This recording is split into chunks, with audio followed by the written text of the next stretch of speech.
Gue baru sadar sih ternyata yang nulis cerita ini adalah Lele Laila. Ya, bagaimana kalian tahu kalau penulisan dari Lele Laila itu kan tipikal yang kadang dia tuh kayak bingung gitu penceritaannya mau dibawa kemana, ini alurnya kayak gimana, terus apa yang mau difokuskan. Itu sebenarnya jadi masalah ketika penulisan dari Lele Laila, dan itu juga kejadian di film ini. Kemah terlarang kesurupan massal. Oke, karena ini kesurupan massalnya ada tanda petik berarti yang harusnya dikuatkan itu adalah dari segi kesurupan massalnya gitu kan ya. Karena mereka berani buat pasang kesurupan massal, nggak cuma kemah terlarang doang gitu. Cerita singkatnya adalah di sini ada seorang pembina yang ngebawa para anak kelas SMA-nya tuh untuk kemah di suatu tempat yang sebelumnya udah pernah kejadian kesurupan massal juga pada tahun 2004, dan film ini latarnya sebenarnya di tahun 2023 tapi diceritakan ulang oleh salah satu karakter di film ini. Ya, cerita flashback itulah yang kemudian diceritakan pada tahun 2016 mereka tuh lagi kemah di sebuah tempat atau hutan gitu. Tapi akhirnya terjadilah sebuah peristiwa kesurupan massal yang chaos banget. Itulah garis besar dari film ini. Ada beberapa hal yang gua sukain dari film ini dan beberapa hal juga yang gua kurang suka dari film ini. Yang pertama adalah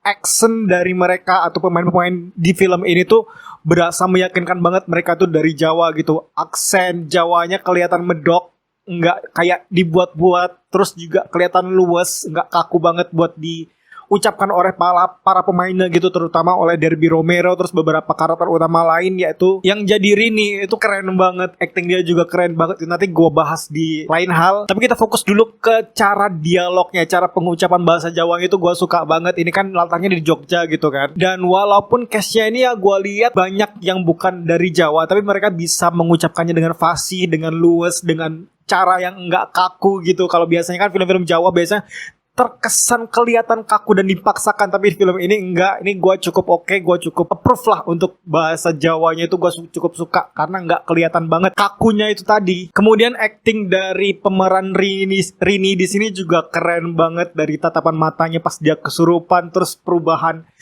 mimik wajahnya, ekspresi wajahnya itu juga keren banget. Adegan kesurupannya juga oke. Dan sebenarnya untuk masalah acting gue rasa aman sih, dari secara keseluruhan besar pemain dari film ini cukup oke menurut gua. Gak ada yang bener-bener ngeganggu banget. Tapi ada satu karakter kayaknya emang dibuat bego ada di film itu. Dia kan tahu kalau kawannya itu, temannya itu lagi kesurupan. Sebelumnya tuh udah kelihatan aneh banget, tapi kenapa dia kayak masih ngelihat temannya itu kayak teman dia yang biasa-biasa aja. Kayak dia tuh kayak menganggap temannya ini gak pernah kesurupan gitu loh. Dan ada transisi yang keren banget di film ini. Ada dua transisi ya, waktu di awal film dan waktu mulai masuk ke dalam hutannya. Tadi gue cukup suka dengan transisinya, mulus banget perpindahan dari adegan satu ke adegan lain yang kelihatan enggak dibuat patah gitu. Segi teknisnya oke, walaupun gue waktu ngelihat trailernya agak kurang meyakinkan gitu. Gue lihat dari potongan-potongan adegan yang ditampilinnya gitu. Tapi gue cukup suka dengan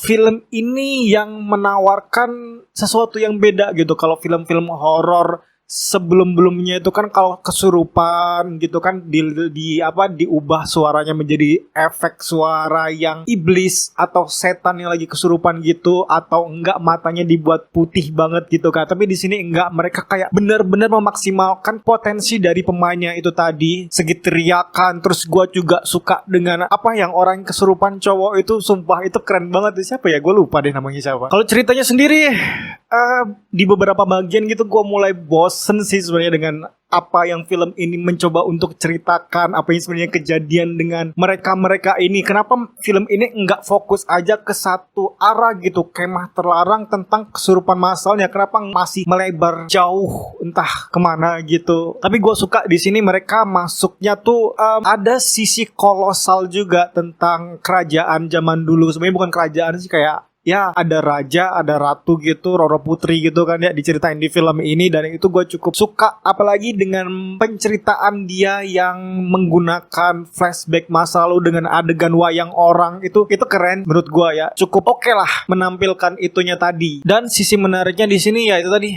chaosnya tentang kesurupan massal yang terjadi dalam perkemahan anak-anak SMA ini. Dan awal-awalnya memang dikeliatin dulu pelan-pelan gitu kan, mereka lagi kemah, lagi bermain-main Sandy Morse, terus ada apa ya, semacam apa itu namanya, lomba-lomba kali ya, lomba-lomba kecil-kecilan gitu. Gue juga suka ada adegan yang ketika motret gitu kan, di hasil potretannya itu gue kira awalnya bakal nampilin wajah yang jelas banget dengan apa, hantunya di zaman dulu tentang Roro Putri itu, tapi ternyata enggak. Mereka kayak semacam ngasih sedikit bayangan di belakang Rini, si karakter utama itu, diliatin kayak semacam apa ya, bayangan yang kayak biasanya kita lihat di hantu-hantu foto-foto penampakan gitu loh. Cukup oke yang di bagian itu juga. Nah, masalahnya tadi di perceritaannya tadi, filmnya kayak awal ke pertengahan masih berasa ya oke lah, mereka masih ngeliatin tentang happy-nya anak-anak yang lagi kemah gitu pertama kalinya. Terus yang mulai agak lengah sebenarnya itu di pertengahan itu tadi, pertengahannya. Terus mungkin karena di endingnya itu kebantu dengan chaosnya kesurupan massal itu tadi, jadi kayak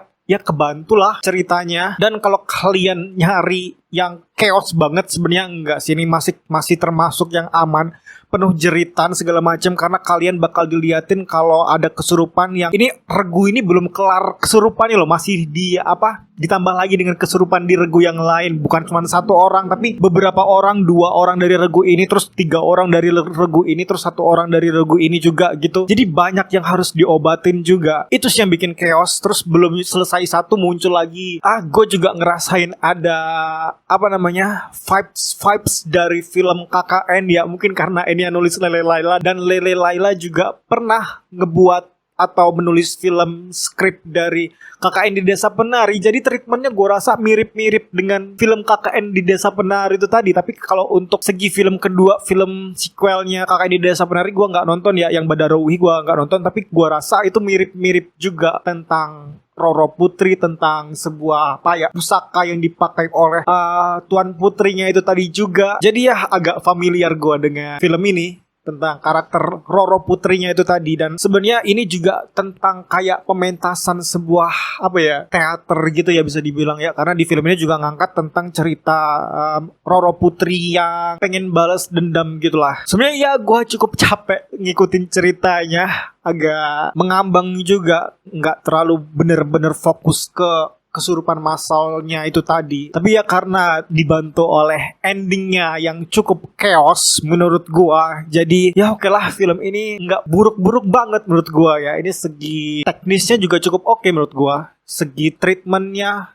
itu didapetin, tegangnya itu tadi didapetin dari ya chaosnya para orang-orang anak SMA ini yang kesurupan gitu sih sebenarnya. Ya yang paling gue sukain adalah chaosnya kesurupan itu tadi. Terus acting pemainnya juga oke, aksen bahasa Jawanya on point, enggak zong banget, nggak kelihatan kaku, itu gue suka. Tapi selebihnya agak berat sih untuk bilang film ini bagus gitu. Jadi ya silakan ditonton filmnya, sudah ada di bioskop. Kemah Terlarang Kesurupan Massal. Wah, ini dari kisah nyata juga ya katanya ya, dikasih juga bukti-buktinya gitu, telah terjadi kesurupan massal di tahun 2016 di Yogyakarta gitu. Jadi terima kasih dan jangan kesurupan lah.